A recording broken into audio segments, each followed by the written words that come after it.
చేస్తున్నారు. దీంట్లో ఏమొచ్చింది? బొద్దింకలు వచ్చినాయి, బల్లులు వచ్చినాయి, ఐస్ క్రీమ్లు జర్రు వచ్చింది, దీంట్లో బల్లు వచ్చింది. అవుట్ సైడ్ ఫుడ్ తినడం వల్ల మేడానికి వామిటింగ్స్ అయ్యి హాస్పిటల్కి వెళ్లారు కదా. అందుకే మనం బయట ఫుడ్ తినకూడదమ్మా. Don't eat outside food. Don't eat outside food. నమస్తే పిల్లలు.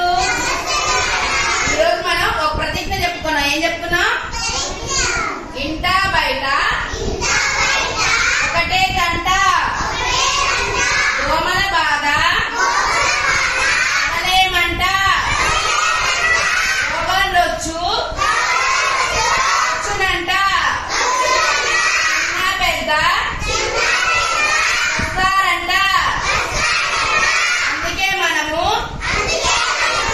ప్రతిజ్ఞ చేద్దాం. గిత్త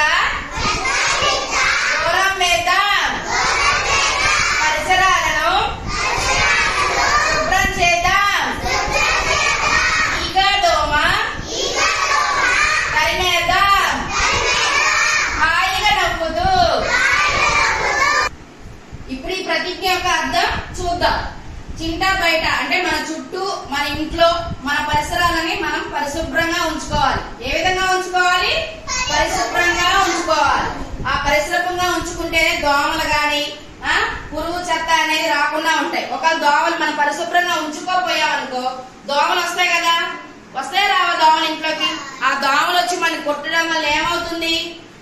డెంగ్యూ, మలేరియా, టైఫాయిడ్ ఇలాంటి వాంతులు అవడం, మోషన్లు అవడం ఎన్ని జరుగుతాయో జరగవా?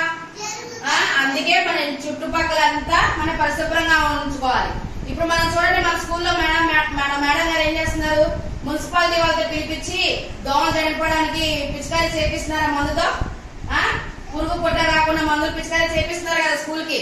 అలాగే మన చుట్టూ పరిసరాలు కూడా మనమే శుభ్రంగా ఉంచుకోవాలి. మన చుట్టూ పరిసరాలు మనమే ఉంచుకోవాలి. చెత్త వస్తారు కదా, వాళ్ళు క్లీన్ చేస్తారు కదా అని చూడకూడదు. అలాగే మన ప్రభుత్వాలు కూడా మన చుట్టూ పరిసరాలకి కొన్ని స్లోగన్స్ రిలీజ్ చేసింది.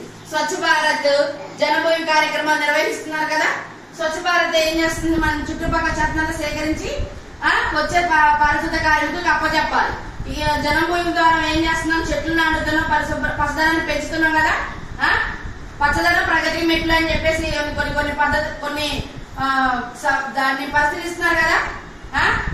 అదే విధంగానే మన చుట్టూ ఉన్న పరిసరాన్ని మనమే శుభ్రంగా ఉంచుకోవాలి. ముందు మన పరిశుభ్రాన్ని మనం పరిశుభ్రం ఉంచుకుంటే ఇతరులు మనని చూసి ఫాలో అవుతారు అనమాట.